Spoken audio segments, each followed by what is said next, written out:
الحمد لله نحمده ونستعينه ونستغفره ونعوذ بالله من شرور أنفسنا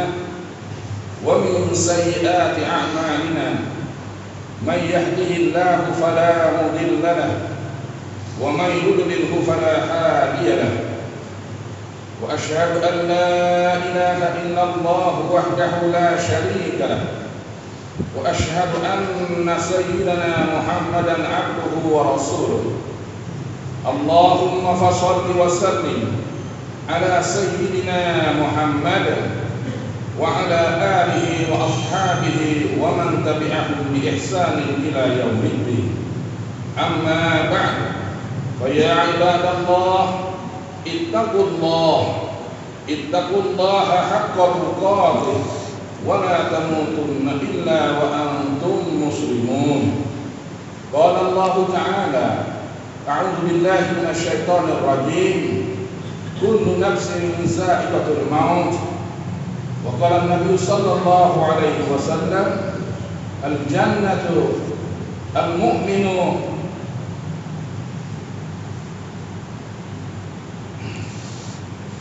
الدنيا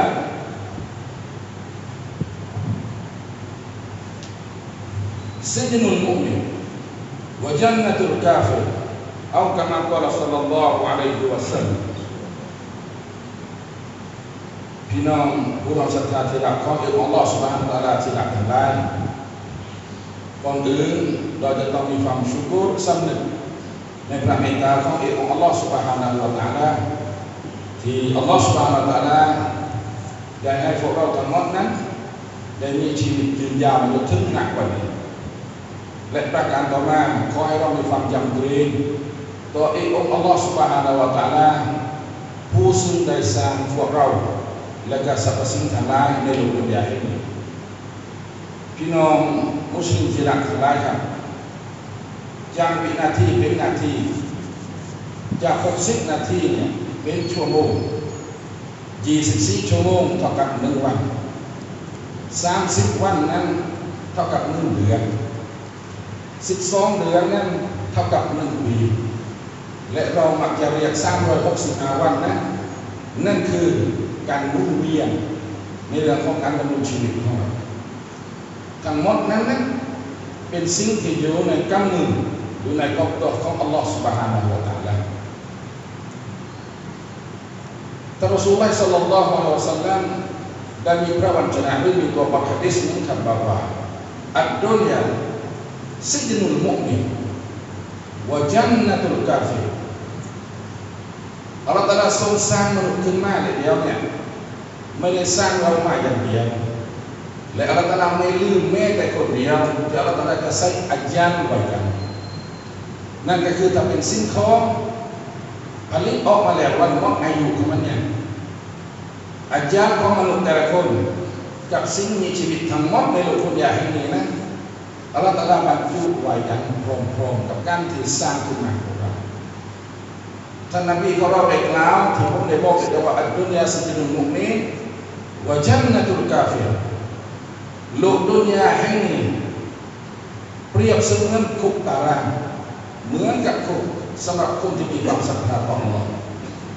เราคนมุอ์มินทั้งหมดที่อยู่ในโลกดุนยาแห่งนี้เลยแล้วนั้นไม่ได้แตกต่างอะไรเลยกับการที่เราอยู่ในคุกเพียงแต่ว่าคุกที่เราอยู่ณวันนี้นั้นเขานับว่าเป็นแดนอะไรไม่อาจจะรู้ได้แต่วันนี้นั้นเราอยู่ในคุกคนที่มีความศรัทธาทั้งหมดต่ออัลเลาะห์ซุบฮานะฮูวะตะอาลาต่อหลักการของอัลกุรอานต่อพระวจนะที่ท่านนบีเราได้บอกกันนั้นคนนั้นไม่ได้แตกต่างอะไรกับการอยู่ในคุกคนที่อยู่ในคุกพี่น้องก็ทราบดีว่าใครก็แล้วแต่เมื่อเข้าไปอยู่ในเรือนจำจะมียศถาบรรดาศักดิ์จะเป็นคนสายตระกูลอะไรก็แล้วแต่หรือเป็นบุคคลที่มีฐานะอยู่ในโลกดุนยาแห่งนี้เมื่อเข้าไปข้างในเสร็จแล้วนะทั้งหมดจะต้องถือปฏิบัติกฎระเบียบที่คุกนั้นได้วางเขาจะใช้กันเป็นเหมือนกันเขาจะกำหนดในการทำงานให้เหมือนกันอาหารการกินจะเช่นเดียวกัน คนไหนจะเอาอภิสิทธิ์หรือจะเอาอะไรเปรียบคนอื่นนั้นเป็นไปไม่ได้เลยเพราะนั่นคือคุณวันนี้ก็เช่นเดียวกัน คนที่มีความศรัทธาต่ออัลลอฮ์คนที่มีความจงรักภักดีต่อท่านนบีอยู่ในโลกดุนยาแห่งนี้ดังนั้นไม่สามารถจะทำอะไรตามอำเภอใจได้เลยเรานึกจะกินหมูเนื้อหมูในกิโลไม่กี่ตังค์แต่คุกนี้เขาเคี้ยวไว้ว่าห้ามกินเพราะเรามีความสามารถเสือได้เป็นกิโลเสื้อเป็นตัวก็ยังได้แต่เมื่อคุกนี้เคี้ยวว่าห้ามเราก็ไม่สามารถจะกินได้เนื้อหมูซึ่งเป็นสิ่งต้องห้ามจากคุกแห่งนี้คุกแห่งนี้เขาห้ามเราผิดประเวณีการที่เราจะไปเอาผู้หญิงคนไหนก็แล้วแต่มานอนหรือมากอดกันจนถึงลุงกับชาโดยไม่ผ่านกระบวนการแต่งงานคุกนี้เขาห้ามไม่สามารถจะทำได้เช่นเดียวกันหรือเราคิดว่าลูกนี้แหละเดี๋ยวนั้นคุกนี้สามารถจะกินเหล้าได้ควรนึงไม่กี่ตังค์เราเสยดอกนั่งก็อย่างได้แต่เนื่องจากว่าคุกนี้นั่นเขาเขียนว่าห้ามคนที่อยู่ในคุกนี้นั้นกินเหล้ามุมไม่โซไม่ในโลกนี้ถ้าเป็นคุกลักษณะแบบนี้นั้นเขาจะห้ามหมดเลยเพราะฉะนั้นพวกเราทั้งหมดที่อยู่ในวันนี้อยู่ในหลักการอยู่ในกรอบอยู่ในกฎระเบียบไม่สามารถจะทำอะไรตามอำเภอใจได้เลยทั้งหมดจะต้องเดินตามที่เขากำหนดเอาไว้ตามระเบียบที่อัลลอฮฺได้กำหนดเอาไว้แต่ดุนยานี้นะที่บอกว่าจันนะตุลกาเฟรเป็นส่วนสวรรค์สำหรับคนปฏิเสธอัลลอฮฺคนกาเฟรเราจะเห็นว่าโรงน้ำของคนกาเฟรชนแก้วเป็นไม่เป็นเวลานึกจะเฮไปไหนก็เฮไปนั่นนึกจะทำอะไรก็ได้ตามที่เขานั้นนึกคิดปาใดเขาจะโยแบบไหนหรือจะทำสิ่งอะไรก็แล้วแต่ทั้งหมดนั้นนี่คือส่วนสวรรค์สำหรับพวกเขาแต่เรานั้นจะไปเรียนแบบลักษณะนั้นเป็นไปไม่ได้เพราะฉะนั้นพี่น้องมุสลิมที่รักของอัลลอฮฺสุบฮานะฮูวะตะอาลาที่รักทั้งหลายเมื่อท่านได้มีพระวจนะแบบนี้นั้นมันจะสอดคล้องที่อัลลอฮฺสุบฮานะฮูวะตะอาลาได้กำหนดในคัมภีร์อัลกุรอานอัลกุรอานนึงแล้วนั้น30 จุซมีทั้งหมด114สุเราะห์มีองค์การแต่ละองค์การ 6,666 องค์การเป็นมาตราเหมือนกับธรรมนูญที่เราเรียนในรัฐธรรมนูญมี 6,666 มาตราหนึ่งในนั้นก็คือกุลนัฟซินซาอิกะตุลเมาต์อัลลอฮฺตะอาลาบอกว่าทุกชีวิตจะต้องได้ชิมรสชาติของความตายนั่นหมายความว่าถ้าเราพิสูจน์ดีๆก็คือวันนี้นั้นอัลลอฮฺตะอาลาพิพากษาประหารชีวิตของเราหมดแน่ไม่เหลือแม้แต่คนเดียวทุกคนที่อยู่ในคุกนี้นะอัลลอฮฺตะอาลาพิพากษาเลยว่าทุกคนนั้นถูกประหารชีวิตไม่เหลือแม้แต่คนเดียวเพียงแต่ว่าคดีความของแต่ละคนเดี๋ยวนั้นใครจะถึงเร็วใครจะไปช้าแต่ทั้งหมดนั้นอัลลอฮฺซุบฮานะฮูวะตะอาลาไม่ได้สอนอัลลอฮฺตะอาลาไม่ได้ทำย่ออัลลอฮฺตะอาลาเตือนเราเป็นระยะอัลลอฮฺตะอาลาส่งจดหมายให้กับพี่น้องฉบับนึงฉบับเร็วฉบับลาวส่งลักษณะนั้นง่ายๆเลยพี่น้องพออายุมาถึงจุดนั้นผมอายุ68 ปีสิ่งแรกที่ผมนั่งกินอยู่คนเดียวก็คือจดหมายฉบับแรกที่มาวันนั้นก็คือเส้นผมจากสีดำเป็นขาว1 เส้น5 โล 5 ล้านเพื่อเอาข้าวเปลือกไปช่วยท้องอีกทีเป็นจดหมายฉบับแรกอัลลอฮฺส่งมาให้เตือนเราแต่เราเลยเอาให้โลกให้ล้านชิกทุนพอชิกฉบับนึงอัลลอฮฺส่ง2เราให้โลกให้ล้านเขาเราช่วยท้องออกเราชิกทุน2 ฉบับแล้วพอทอน2นั้นมา4พอชิกเซมา8พอเราชิกกัน8ได้เรามาจบร่างทั้งหัวทั้งเท้าทั้งหมดเลยนั่นคือจดหมายเบาๆที่เราไม่ได้ขึ้นทะเบียนอะไรเลยส่งมาให้กับเราเตือนให้รู้ว่ากลายเลยนะแต่เราไม่เข้าใจว่านี่คือการเตือนจากอัลลอฮฺซุบฮานะฮูวะตะอาลาเราไปหาออดัสมันไปหาหนักยาแล้วมันไม่ยอมไม่ทำให้เป็นหนุนเสียจากนั้นอัลลอฮฺตะอาลาส่งจดหมายฉบับใหญ่กว่านั้นก็คือเดี๋ยวจะพวกเขาเดี๋ยวตาข้ามัวเดี๋ยวจุกตรงนั้นเดี๋ยวเจ็บไล่ตรงนี้เดี๋ยวฟันหักเดี๋ยวฟันลุกตั้งหน้าหูไม่ได้ยินทั้งหมดนั้นเป็นจดหมายจากอัลลอฮฺส่งมาให้กับบ่าวของเขาเตือนให้รู้ว่ากลายเลยนะกับการที่เรานั้นจะถูกประหารชีวิตโดยอัลลอฮฺซุบฮานะฮูวะตะอาลาเพราะฉะนั้นสิ่งเหล่านี้ทั้งหมดพี่น้องที่เกิดอยู่กับตัวของเราจำเป็นที่จะต้องมานั่งคิดในแต่ละวันว่าวันหนึ่งเราจะต้องถูกประหารชีวิต อัลลอฮฺตรัสส่งมาลาอิกะฮ์มาอยู่ในตัวของเรานั้นคนคนหนึ่ง20 มาลาอิกะฮ์10 มาลาอิกะฮ์ในเวลากลางวัน10 มาลาอิกะฮ์ในเวลากลางคืนทั้งหมดนั้นเป็นสันติบาลของอัลลอฮฺซุบฮานะฮูวะตะอาลาได้จดบันทึกไม่มีคำว่าแห้งแล้วไม่มีคำว่าล่มลืมทุกอิริยาบถของเราในการเคลื่อนไหวทุกการกระดิกของเรานั้นทั้งหมดบรรดามาลาอิกะฮ์เหล่านั้นซึ่งเป็นบาปที่จงรักภักดีต่ออัลลอฮฺซุบฮานะฮูวะตะอาลาได้จดบันทึกสิ่งเหล่านั้นเพราะฉะนั้นวันนี้พี่น้องจึงเป็นเหตุปัจจัยว่าเรานั้นได้โหลดโจทย์ว่าเรานั้นถูกประหารชีวิตแน่นอนสิ่งสำคัญที่สุดที่เราจำเป็นต้องทำก็คือเตรียมเสบียงของเราไว้ให้มากที่สุดเท่าที่จะมาได้อย่าไปขาดหวังให้คนหนึ่งคนใดในครอบครัวของเราหรือคนที่ใกล้ชิดกับเรานั้นจะทำให้กับตัวเขาสู้กับการที่เรานั้นทำให้กับตัวเองดีกว่าเพราะฉะนั้นคนที่ฉลาดพี่น้องสิคนที่ฉลาดนั้นเขามีการวางแผนชีวิตเราจะเห็นได้ว่าในครอบครัวของเราเรามีลูกอยู่5 คนพยายามที่จะส่งลูกตัวเองแต่นั้นไปเป็นราชการเมื่อรับราชการเสร็จแล้วนั่นหมายความว่าลูกของเรามันคงในการดำรงชีวิตเกิดว่าวันนี้เขาเกษียณเสร็จแล้วนั้นไม่จำเป็นต้องทำงานเลยรัฐบาลจะส่งให้เขาเป็นเงินบำนาญนั่นคือคนฉลาดแต่ไม่ใช่ทุกคนทุกครอบครัวที่จะมีลูกลักษณะขนาดนั้นเมื่อรับราชการเสร็จแล้วทำงาน60 ปีครอบรัฐบาลเขาบอกว่าเกษียณเป็นราชการสู้รบไปอยู่ที่บ้านได้แต่รัฐบาลเนี่ยนั้นจะส่งเงินเหล่านั้นให้กับลูกหลานของเราเพราะเขาเป็นข้าราชการเป็นเงินบำนาญหรือเราจะเรียกเงินบำเหน็จในเอาเป็นกองเรียกแต่เราในส่วนเรานั่นคือดุนยาให้มีเพราะฉะนั้นเขาบอกว่าดุนยานี้คือเงาของวันอาคิเราะห์อะไรที่มีในโลกนี้อาคิเราะห์ต่อไปก็มีคนที่ฉลาดในนั้นเขาคิดพนันในการวางแผนให้กับลูกหลานของเขา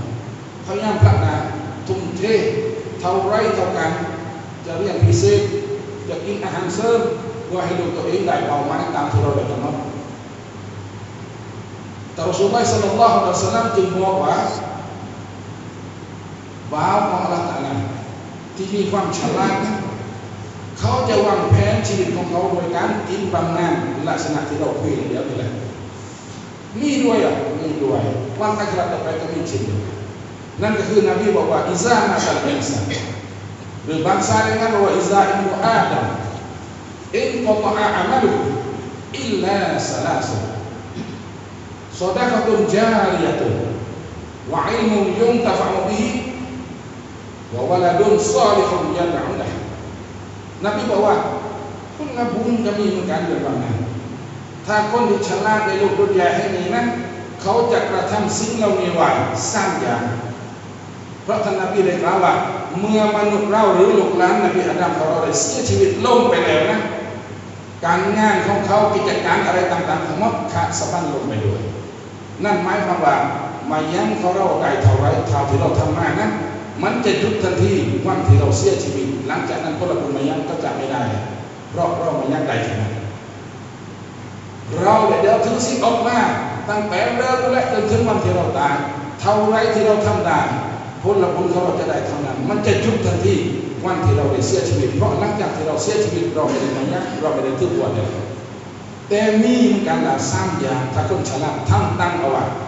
หลังจากที่เขาเสียชีวิตไปแล้วนั้นถึงแม้ว่าเขาทำหรือเขาไม่ทำแต่บำนาญเหล่านั้นอัลลอฮฺตะอาลาจะส่งให้กับเขาตลอดไปจนถึงวันกิยามะฮ์ซะลาซะนบีบอกว่า3 อย่างประการที่1สิ่งที่เราคุยเลยก็คือซอดะกะตุนญาริยะตุนอันนี้ทำได้ทุกคนพี่น้องเราอย่าอ้างว่าเราทำไม่ได้ซอดะกะตุนญาริยะตุนการบริจาคทานสร้างอะไรกันนะเขาเจาะน้ำบาดาลเราบริจาครวมเข้าไปด้วยเขาทำถนนเราก็รวมด้วยเขาทำศาลาที่นั่นเรามีเงินส่วนหนึ่ง20 บาท30 บาท50 บาท100 นึงแล้วแต่กำลังของเราทำไปเลยโดยเฉพาะมัสยิดโรงเรียนสอนศาสนาอันนี้ไม่ต้องพูดถึงเป็นสถานที่ที่เขานั้นพูดถึงในเรื่องของงานศาสนาซอดะกะตุนญาริยะตุนนี้เราไปงานมัสยิดที่ไหนก็ต้องรีบทันทีหรือวางแผนตั้งแต่ที่บ้านตั้งไว้เลยว่าเงินส่วนนี้ฉันมันคือต้องบริจาคเขาขายอิฐเสืออิฐเขาขายทรายเสือทรายเขาขายเล็กขายปูนเรารีบในการที่ทำสิ่งเหล่านั้นเพราะสิ่งนี้นั้นถ้าเราได้กระทำเอาไว้เหมือนกับมัสยิดแห่งนี้ที่คณะกรรมการมัสยิดพยายามรณรงค์และก็สร้างขึ้นมาไม่ลักษณะนี้ถ้าเรามีส่วนรวม ในการสร้างแล้วก็ให้ขึ้นไปวันนี้พี่น้องหลังจากนี้ไปนอนหลับอย่างเดียวในเรื่องของบัตรนั้นพ้นละบุญของเราจนถึงวันเดียวมาเพราะมัสยิดที่มีอยู่แค่กับถนนใหญ่ประการที่สองอิลมุนยังโตยงตะฟังดีวิชาความรู้ที่เราได้ถ่ายทอดให้กับพี่น้องคนคนนี้มายังไม่เป็นเราเป็นคนสอนให้เขาเป็นคนคนนี้อ่านกุรอานไม่ได้แต่เราเป็นคนสอนกุรอานให้เขาได้รู้จักวันซึ่งเราจะอ่านได้คนคนนี้อ่านฟาติฮะเด้อเราไม่ได้เรียนใหญ่สอนแค่ฟาติฮะคนคนนี้อ่านฟาติฮะได้เพราะเราหลังจากที่เราเสียชีวิตลงไปแล้วคนคนนี้ยังละหมาดอ่านฟาติฮะที่เราสอนอยู่ผลบุญนั้นจะถึงแก่เรานั้นตลอดไปจริงและประการสุดท้ายก็คือวะลาบุญซอลิฮุนยะดะอูละโลกที่ซ่อนแหละโลกที่อยู่ในหลักการของศาสนาบางคนแต่งงานจะเป็นมันไม่มีโลกบางคนเลยจะมีโลกหลายคนแต่ไม่สามารถจะผลิตเป็นโลกซอแรกได้บางคนมดเป็น10 ล้านกันยังเลี้ยงลูกมาถึงอายุ17 ปีเลยพออายุ18ให้กับเพื่อนยอบที่นั่นมีโลกพาไปไหนมีเยอะแยะทุ่มเทไปเพราะนั้นโลกที่ซอแรกยังน้อยที่สุดถึงแม้ว่ามันจะเนียบหรือไม่เนียบในการทำอามัลอิบาดะห์ของเขาลืมเนียบให้แก่พ่อแม่คือละหมาดตะฮัจญุดเลยคือหรืออ่านยาซีนประชามิตรยกนึ่งเที่ยวยกตอนวันศุกร์ลืมเนียบให้แก่พ่อแม่ผลบุญนั้นถึงแก่พ่อแม่ของเขาโดยอัตโนมัติเพราะโลกในนั้นผืนที่พ่อแม่ของเขาวางตั้งเอาไว้ทั้งหมดในทุกคนถ้าโลกมันอันกุโลบะนึ่งเที่ยวยกผลบุญของมันเท่ากับ10 จุดของการอ่านกุรอานจะกลับไปสู่พ่อแม่ของเขาเช่นเดียวกันแล้วก็ตัวยังตัวได้ไปเช่นเพราะฉะนั้นวันนี้จึงเป็นหน้าที่ของเราในการที่จะต้องสร้างบรรยากาศแบบนี้แต่เราดีใจที่ของเทคของเราได้เล่นว่าชาวนี้เขาจะเปิดซ้อมในเรื่องของการตั้งการนี่คือสิ่งสำคัญที่สุดเพราะฉะนั้นการขึ้นไปพูดการกำหนดนโยบายไม่ว่าจะเป็นอะไรก็แล้วแต่ทั้งหมดนั้นถึงแม้ว่าเราไม่ได้ซ้อนเองAllah Taalaให้ผู้ละบุญในการเพราะท่านนบีบอกว่าอัจญารุอาลัลค็อยริกะฟาติใครก็ได้ชี้แนะหรือได้กระทำคิดก่อนวัตกรรมขึ้นมาเป็นเรื่องดีๆคนนั้นได้กระทำสิ่งเหล่านั้นคนที่คิดหรือคนที่รณรงค์คนที่ประกาศหรือเชิญชวนเพราะนั้นเขาจะได้ผลคุณลักษณะอะไรเช่นเดียวกันกับพี่น้องผู้รับศรัทธาที่รักทั้งหลายครับเพราะอะไรตัวครูก็ดีหรืออิหมัมก็ดีเขาจะได้มีสิ่งเหล่านี้เป็นอันสูงตอนเช้าพอเราบวชสุนัขกันนะเขาขยันจะประกาศเพราะตอนเช้าเป็นวันอาชูรอในขณะคนในมัสยิด100 คนหรือ200 คน500 คนบวชได้สัก100 คนดอกอีก400ไม่บวชตัวอิหมัมไม่บวชนะสมมติว่า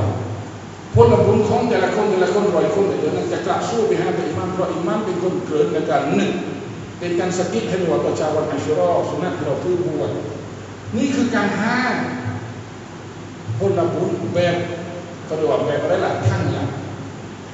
ลักษณะนี้ต้องขยันบอกเพราะฉะนั้นตรงนั้นก็เลยจะเป็นงานศาสนาได้เลยแต่รุ่นในระดับชาติที่อยู่ตรงนั้นก็เลยสักที่เองดีเราเคลื่อนประมาณกันเลย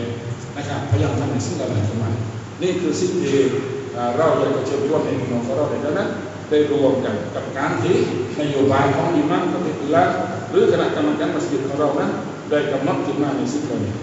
พี่น้องครับอีกเรื่องหนึ่งที่สำนักงานคณะกรรมการอิสลามจังหวัดสงขลาได้กำหนดถึงณวันนี้ที่ตอนนี้ผู้ช่วยจะสร้างสารแต่ว่ามานั่นก็คือพี่น้องมุสลิมของเราที่อยู่ในปาเลสไตน์บุคคลเหล่านั้นนอนอยู่ในฝนกระสุนบุคคลเหล่านั้นเขาลำบากแสนลำบากที่เราเห็นข่าวซึ่งไม่สามารถจะเปิดได้เลย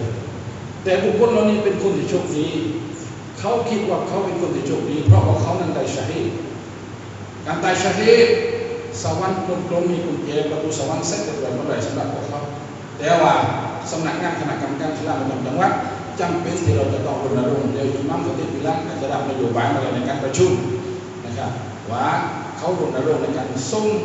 เสบียงไปให้กับพี่น้องบางคนถวายชีวิตตัวเองขึ้นเรือไป